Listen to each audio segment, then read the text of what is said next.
स्वामी विवेकानंद जी कहते हैं कि सब कुछ हमारे दिमाग में पहले से ही है, बस उसे ढूंढकर निकालने की देरी होती है। हम कहते हैं न्यूटन ने गुरुत्वाकर्षण का आविष्कार किया, तो क्या वह आविष्कार एक कोने में बैठकर न्यूटन की प्रतीक्षा कर रहा था? नहीं, वह उसके मन में ही था। जब समय आया तब उसे उसने ढूंढ निकाला। संसार में जितने भी आविष्कार हुए हैं वे सब मन से ही हुए हैं। विश्व का सबसे बड़ा पुस्तकालय तुम्हारे मन में ही है। यह जो बाहरी जगत है जहां तुम ज्ञान प्राप्त करते हो, यह केवल सहायता मात्र है। सेब का गिरना न्यूटन के लिए एक सहायता थी और फिर उसने अपने मन का अध्ययन किया और एक आविष्कार हुआ जिसे हम गुरुत्वाकर्षण का नियम कहते हैं। यह ना तो सेब में था, ना पृथ्वी के केंद्र में स्थित, ना किसी अन्य वस्तु में, यह केवल न्यूटन के मन में था।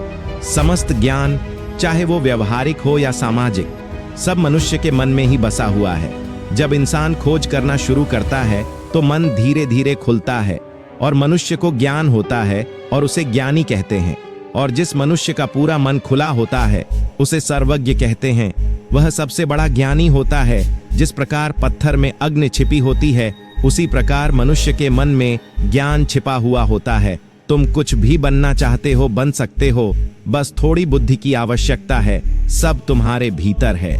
यह जो कुछ बनने का विचार आया है, यह भी तुम्हारे भीतर से ही आया है और इसका हल भी तुम्हारे ही भीतर है। हमारे मन में सब कुछ है। हम एक प्रश्न का हल हैं, लेकिन तुम्हें पहले अपने मन को मजबूत बनाना होगा। हम आजकल क्या कर रहे हैं? गंदी वीडियोस देखकर अपने मन की शक्ति को चीर कर रहे हैं। फास्ट फूड या ओवरराइटिंग करके अपने मन को आलस्य से भर रहे हैं। गलत विचारार से अपने मन को गंदा कर रहे हैं। टेलीविजन या मोबाइल का ज्यादा इस्तेमाल करके अपने दिमाग को सिकोड़ना है। अब बताओ, ऐसे में तुम्हारा माइंड क्या ही काम करेगा? कोई क्रांति नहीं घट सकती। तुम्हारे साथ आजकल के युवा इतने कमजोर हो गए हैं कि वह कुछ नया करने या सोचने में सक्षम ही नहीं है। हमें थोड़ी सी असफलता मिलती है, हम डिप्रेशन में चले जाते हैं, चिंता करने लगते हैं, सुसाइड कर लेते हैं, लेकिन हम सही नियम का पालन नहीं करते। अपने मन को मजबूत बनाओ। सुबह 4 बजे उठा करो और प्राणायाम योगा कम से कम 1 घंटा किया करो। प्राणायाम से आपके शरीर या मस्तिष्क को ऊर्जा मिलती है।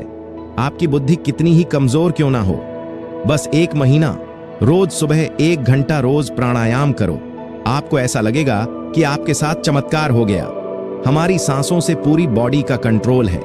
सांस बंद तो बॉडी काम करना बंद कर देगी और प्राणायाम में केवल सांसों का काम होता है। प्राणायाम करते वक्त जब आप श्वास लेते हो तो यह ऑक्सीजन आपके ब्रेन में जाकर नई ऊर्जा पैदा करती है, जिससे ब्रेन के छिद्र खुलते हैं और आपके दिमाग का विकास होता है। और दिमाग का विकास होना बहुत जरूरी है। किसी को कंप्यूटर चलाना आता है और किसी को नहीं आता। ऐसा नहीं है कि उसे आता नहीं है, उसे आता है। सब कुछ उसके माइंड में है, बस वह जिस दिन उपयोग कर लेगा तो वह भी काम में एक्सपर्ट बन जाएगा। इस दुनिया में कुछ भी असंभव नहीं है। हम सब कुछ कर सकते हैं क्योंकि यह पहले से ही हमारे दिमाग में मौजूद है। अगर मैंने एक पेन का आविष्कार किया तो ऐसा बिल्कुल नहीं है कि दूसरा नहीं कर सकता। कर सकता है। हमने पहले इसलिए किया क्योंकि हमने पहले अपने माइंड में खोजा। अब वह पहले खोज लेता तो वह पहले पेन का आविष्कार कर लेता। खोजने भर की देरी है। सब तुम्हारे माइंड में है। जितना ज्यादा उपयोग करते रहोगे उतना ज्यादा सफल बनोगे।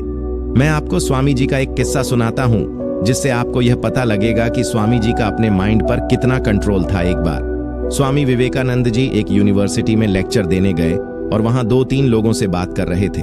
तो स्वामी जी ने देखा एक लड़की उनको बहुत देर से देख रही थी। तभी स्वामी जी ने उस लड़की को देखकर प्रणाम किया और वह लड़की उनके पास आई और बोली, स्वामी जी, मैं चाहती हूं कि मुझे आपके जैसा एक बेटा हो, तो क्या आप मुझसे शादी कर सकते हैं? तभी स्वामी जी ने कहा, आपको मुझसे एक बेटा चाहिए तो उसके लिए शादी करने की क्या जरूरत है? शादी करने के बाद यह जरूरी नहीं है कि जो बेटा होगा वह मेरे जैसा होगा। तो मेरे पास एक दूसरा उपाय है, आप मुझे अपना बेटा बना लीजिए। मैं आपको अपनी मां स्वीकार करता हूं। अब स्वामी जी को अपनी इंद्रियों पर संयम था। स्वामी जी का माइंड बहुत स्ट्रांग था। अगर यही सेम जगह पर आप होते तो गोरी चिट्ठी लड़की को देखकर पिघल जाते और उसके साथ शादी कर लेते। लेकिन स्वामी जी को अपना मिशन याद था। वह अटल थे, अडिग थे।